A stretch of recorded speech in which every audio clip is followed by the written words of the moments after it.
Who has been to all 25 years of this event? Show of hands. Who's been all 25 years? We know Bob in the back, Bob Page in the back. He works here though, that doesn't count. Anybody been here for 25 years this event in some capacity? Yeah, all right. I have. I started here with Fright Nights as a guest, came here with my dad every single year before I started working for the company in '96. Fright Nights, for those that don't know, Fright Nights was the original title for Halloween Horror Nights back in '91. It was a 3-night event and had one maze, a couple of characters in the park, and it was a test to kind of find out if an event like this would be something people would want to see and attend. And here we are 25 years later, and this event is bigger and better than ever. Tonight you guys are going to see all this amazing work from a team of people that have poured their hearts into this event this year and every other year. From artists, technicians, makeup artists, audio, lighting, costuming, coordinators. I mean, there's so many people involved with how this event is formed every single year. It takes an entire year to do this thing, and tonight is the first time we're going to show you a glimpse of what Halloween Horror Nights 25 is going to offer our guests this year. So happy to have you guys here. Back to a little bit of the history. So 91, the event began, and it did well. It grew year after year. 2000 was a pivotal year, though, and particularly a pivotal year because of what we're doing this year. Year 2000 was the first time there was an icon that represented the event. Prior to that, the event was really identified by key art year after year. But 2000, a character was created named Jack the Clown. And that character really changed the landscape of how this event is perceived, marketed, and viewed by the guests. Jack really started what we kind of refer to, we as the creators of the event, the iconic era of Halloween Horror Nights. Jack began it, caretaker followed, director, storyteller, usher, Lady Luck. So year after year, we kept creating icons. But there was one that always rose to the surface year after year, and an icon that everyone kept talking about, that really loved, and that's Jack. He's made several appearances over the years. In 2006 was the first year we brought it back to the studios after being at Islands of Adventure for several years. We had our own little Sweet 16 party with all of our icons. 2007, Jack took over officially with the Carnival of Carnage. First year we actually really branded the event with IPs, intellectual properties. That year we did Freddy, Jason, and Leatherface as our sub icons just under Jack.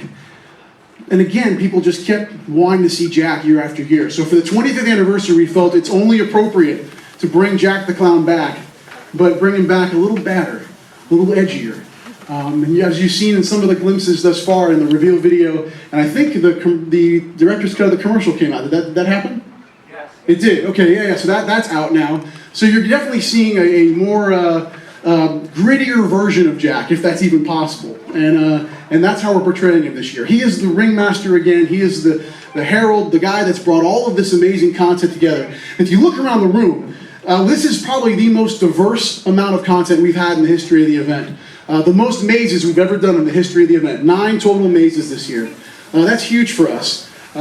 We thought 8 was a lot. 9 was even more. And we're pulling it off this year. And the content just ranges. And I'm going to invite Charles Gray up very soon to talk about it. Street program is bigger than we've ever done. The most characters we've ever had in the history of the event. We're back to scare zones again. Defined areas of the park where you'll see themes and stories that are being told in specific areas of the studios. But in between those areas, we're going to have a few roaming hordes of chainsaw maniacs that are going to occupy the streets and terrify our guests, even in between those zones, as they're making their way to our haunted mazes. So it's a huge event this year. I'm so excited to have you all here tonight with us. I know we're going to talk to all of you very soon in our stand-up interviews. But again, from the bottom of my heart, thank you guys for being here tonight. And happy Halloween, everybody. We're going to bring him to the stage right now. He is our show director for the haunted houses this year. He's an amazing guy. So proud to have him on our team. His name is Charles Gray. Give him a huge round of applause. Mr. Charles Gray! Hello. Thank you very much. Microphone? Yes. Hey, it works. All right. I thought it was a ghost. All right. Well, welcome everybody. We're going to be talking about houses. We have 9 different houses this year, and of course, we have to start with the big boys, the bad boys, Freddy versus Jason. All right, now again, like Mike said, we had Freddy before, we had Jason before, but this year we're putting them together to fight to the death, if you will. All right, so the first third of the house is all based on the aesthetics of Jason. All right, so we have the Camp Crystal Lake. You're going through all those iconic looks with Jason, the machetes, the body count. Then we move into the next third of the house, and we're talking about Freddy. 1428 Elm Street. We're going through his realm with boilers, all his victims, his famous kills, and then the last third of the house, we see the versus part. They're going to be fighting each other, and at the very end, we find out who wins. Is it going to be Freddy, or is it going to be Jason? You're going to have to go through the house to find out. All right? Let's move on to the next one. This is Body Collector's Recollections. Very excited about this, and let me just talk about the originals. We have some original content in the houses. What we decided to do this year is take some of the favorites of the past 25 years and then mash them together and see what would happen. So for this house, we take the Body Collectors, which we've had in two different incarnations, and we're putting them in Shady Brook Asylum. So we're going to find out what happens in, I believe the year is 1888. We find out what happens during a blizzard, a big storm, and the Body Collectors come in and just wreak havoc. So we'll have a lot of fun going through an insane asylum with Body Collectors. And the theme this year, we get to find out where Body Collectors come from. It's their origin story. So let's go ahead and move on to the next one. Asylum in Wonderland 3D. Yes, we actually have a 3D house. I see some of you very excited about that. 3D houses are always fun. And again, going back to our original Scary Tales, very popular. So we're taking that look at Alice and her story as we go down the rabbit hole with all the UV 3D. And she is also, we're finding out the question whether this is all in her head. Is she crazy? Is she imagining all this? Or is this real? So a lot of UV fun, a lot of in-your-face effects and scares for that house. Doing 9 houses this year, creating them gives us the opportunity to bring back one of our most famous houses ever, American Werewolf in London. Top-rated house, and we have never replicated a house like this before. I talked to a lot of my friends who maybe didn't see it, and they're like, oh, I wish I would have seen that house. We're bringing them back. We're bringing back the house. Same design, but a couple of tweaks and twists that you'll have to see when you go through the house. Am I allowed to say the extra thing? Yes? We have an extra wolf puppet in the house, so even more than we had before. So extra scare for you. Very excited about that one. And then along with that, we have Insidious. Now, I heard some of you, are big fans of Insidious. It was out in Hollywood before. We're bringing it here. And this is representative of all 3 movies. So we have those icons from all 3 movies. The Breathing Man from number 3. We have the Lipstick Demon or Red-Faced Demon. And we also have the woman or the Bride in Black, which is very freaky all through the house. This has been an exciting property to work with. And again, we talked about the variety of the houses. This house in particular has, Manuel, one of our designers, did such an amazing job of capturing that ghostly feel as you go through, just from the wallpaper, the colors, everything is just amazing. And then we move on to one of my favorites from last year in the street zone was The Purge. Now, a lot of people really enjoyed that, and we thought, well, what can we do? How can we incorporate this in house format?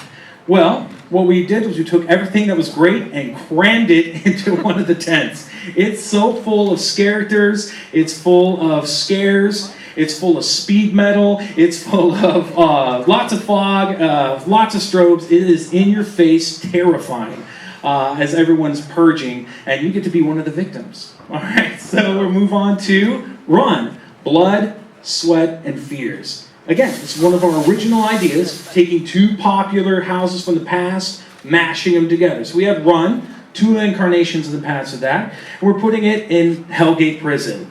So how many remember Hellgate, going through that? So you remember all those different scenes, the decor, the way it looked? Well, Run has come into Hellgate and put their aesthetics all over it. So you're going to see this 1987 themed house, which is going to be amazing. All these crazy characters who are called Reapers, they're like assassins. And you, the guests, are the runners. And we're going to shoot you through this gauntlet and see if you can survive as all the Reapers try to take you out in their various ways. Next is The Walking Dead. We, last year, had the task of making this an amazing house since we had done it 3 times. Well, we're doing it the 4th time. Last year we made it big. We just expanded all over the place. How can we make this bigger and better? This year, we're building up. You're going to go in and see these very tall, very high scenes that are amazing. It follows season 5. So we're going from Terminus and making that journey that the cast did all the way through. We're going to see the churchyard. You're going to see, well, we've been talking about a lot. I'm sure of you have heard of it, but we're going down to that food bank basement. This is the first time we've had actual skeletons in waist-high water attacking you as you go through. It's going to be amazing. And the makeup, the prosthetics, the masks, everything look amazing in that house. It's The Walking Dead. And then we have 25 years of monsters and mayhem. We've been talking about 25. It's a silver anniversary. Very excited. We want to give you guys all a taste of all your favorite scares. And this house, each room, is representative of a different past room or house that we've seen in the past. Characters, even the decor, we've taken stuff from different years. Lots of Easter eggs in this house. I'll just give you a few examples. Somebody told me the other week that their favorite house ever was the Forsaken with the tip ship. So we have that in there. We have lots of scary tales. We have icons in there. Lots of Jacks, of course, because he is presenting the house. And we're going to see all 3 versions of the Jack, which I'm very excited about too. So those are the houses this year. I'm excited to talk to you all about one-on-one, individually. But just as exciting, and I'm super excited for Laura Wallace to come up here and talk about streets. So let's give it up for Laura Wallace, everybody! Thanks, Charles. Happy Halloween, everyone. I'm super excited to talk to you about streets. I'm going to give you just a very brief overview of what we're doing in the streets this year, and I can give you more detail if you want to come see me later. This year, we really wanted to twist it up. Use some of the brands that we know and love to work with at Halloween Horror Nights and put a new twist on it.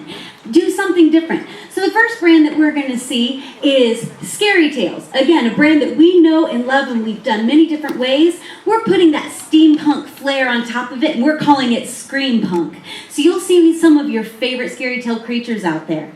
Next we have Evil's Root. One thing we love at Halloween Horror Nights is to dig into that tradition of Halloween, that very natural scare of Halloween. And Evil's Root, you're going to see all those bats and fairies and beasts that we have done in the past and putting a new twist on it. You're also going to see the jack-o'-lanterns all through Central Park, something that we love. In San Francisco, we're bringing back the all-night die-in. We've done this many different ways at Halloween Horror Nights. We've had a house, we've had a street program. This year we're featuring a double feature. One set you're going to see all grayscale classic monsters, and then we switch it up and go contemporary horror icons like Purge, like The Strangers, like Freddy, like Jason. You're going to see them all out there. So that's our double feature.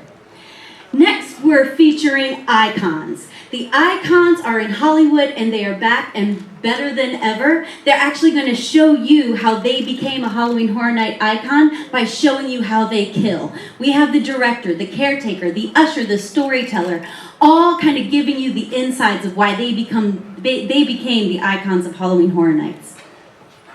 And last but not least, one of my favorite brands that we've ever done in Halloween Horror Nights, those Psycho patients from Psychoscarapy, we're taking them to the streets for the first time ever.